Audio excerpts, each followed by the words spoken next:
Hey, what's going on, everyone? Greg here, and we got a bunch of new rumors and leaks regarding the iPhone 14, and it may end up looking a bit different than we thought. That's thanks to new reports from people like John Prosser and Dylan DKT, I believe his name is. I don't know, I always get his name wrong, and the people in the comments are like, you said his name wrong. I think I got it right this time, but we do have new reports detailing what the iPhone 14 will actually look like in the form of a new hole punch display, which may look a little bit different than we were initially expecting, and in the terms of the base model iPhone 14 actually looking different from the Pro models this year. But we're going to talk about all that in a second. But first, we got to address something else. We got straight on the hairy situation that, people were complaining about my hair. I think we settled that. I think we established that I have the best hair in all of tech YouTube. I don't think anyone's disputing that at this point. And I think we can also say that, shirt-wise, I think I am wearing the best shirts on tech YouTube. No one else is really repping Dragon Ball Z. And, if you're a Dragon Ball Z fan and you happen to stumble across this channel, I mean, you gotta subscribe for this shirt. It's a pretty cool shirt. I got it for Christmas, and I'm not complaining. So, best hair and best shirts on YouTube, tech YouTube at least. And everything else is pretty good too, I think. But one thing I want to say before we get into the meat of this video is I had a goal for 2022 on getting 10,000 followers on Twitter. I think that's one area where I'm really lacking. I just never promote my Twitter that much, so I'm going to leave it in the pinned comment and the link in the description. It is at Gregory McFadden, not at Greg's Gadgets. For some reason, I don't own that Twitter handle, but if you can go ahead and follow me over on Twitter if you like these videos, that would be greatly appreciated. But anyway, let's talk about this iPhone 14, because we got a new report out from John Prosser detailing what the base model iPhone 14 will look like. And I think a lot of people are going to be disappointed here because all of the news surrounding the iPhone 13 really has to do with this new redesign, a redesign that's going to look, according to John Prosser, very similar to the iPhone 4. It's going to, of course, have those flat edges that the iPhone 12 introduced, but it's even going to borrow more design elements from the iPhone 4, like rounded volume buttons and the placement of the speaker grill. And the big thing with this iPhone redesign is, of course, the removal of the notch in favor of a hole punch display. Well, as exciting as all that is, on the base model iPhone 14, that means the, eventual iPhone 14 and iPhone 14 Max, which I believe will sell for like $699 and $799 respectively, those iPhones will apparently still be retaining the notch. So those base model iPhones, the lowest price ones in the lineup, a phone that a lot of people are going to buy, apparently will just still have that notch cut out on the top. Now that doesn't mean there won't be a hole punch display iPhones, because don't forget, you have the iPhone and then you have the iPhone Pro series. And the iPhone 14 Pro series apparently will be getting that hole punch display. And we actually got some further confirmation from Mark Gurman, again, another excellent source when it comes to Apple rumors and leaks. And he is corroborating those reports with John Prosser and others, saying that yes, the iPhone 14 Pro will be getting a hole punch display. And now we're hearing exactly how they're going to do that, and basically how we suspected they were going to do that, by basically taking all the technology for Face ID and actually putting those sensors behind the display. So we've seen a lot of smartphone manufacturers kind of put the camera behind the display. And right now with our current technology, that basically is putting a big sacrifice on the selfie camera on the smart of the phone and resulting in lower quality pictures. But Apple, again, isn't putting the camera behind the display. They are just putting the Face ID sensors behind the display. And apparently the technology is at a point right now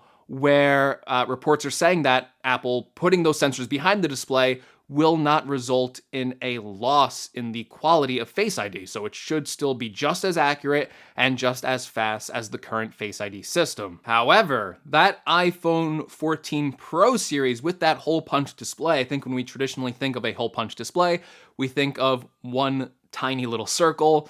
And apparently Dylan, what's his name? I gotta look it up. Hold on. We gotta get this right.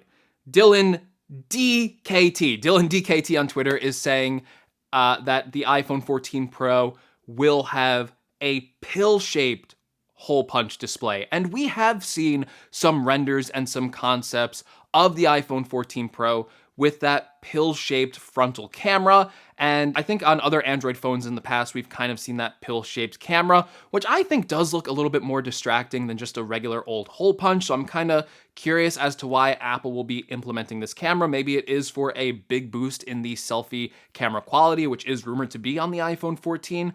But I guess we'll have to wait and see for confirmation of why that pill-shaped shape is there.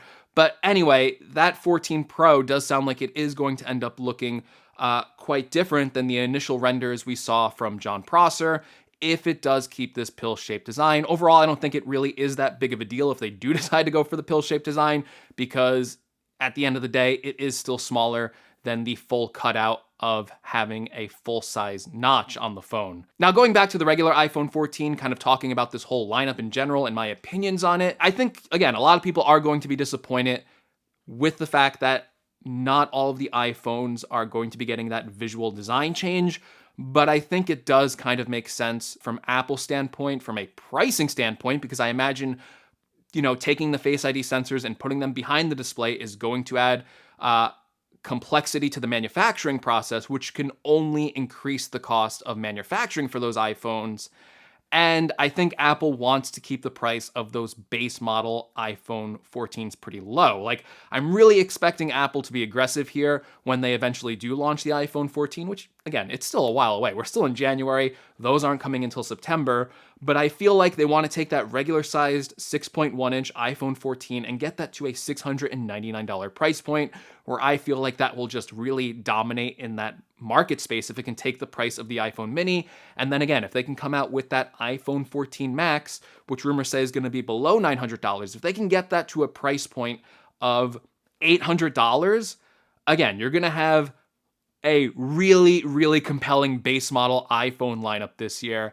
And with those price points, I really think you're going to see an increase in sales of the 14. And then with that 14 Max, with the bigger 6.7-inch display, with a good camera, with better battery life because it's a bigger phone, I really think that model is probably going to sell the most out of any of the new iPhones this year, even if it doesn't have that hole punch camera, because I think people are going to place a value on the feature set for the phone this year and not necessarily the new design with the hole punch. And then for the Pro market, or let's be honest, it's the iPhone, for people who want to buy that expensive iPhone, who want the best possible camera, who want the 3 additional lenses, the LiDAR scanner, and just all the other benefits you get from the Pro series phones, like the slightly better build quality with stainless steel, they will pay more money to get that newer design with the hole punch display and other features, probably like the 120 Hz ProMotion, if that's still an exclusive feature on the Pro iPhone 14 models, which we don't really know if that will be yet. So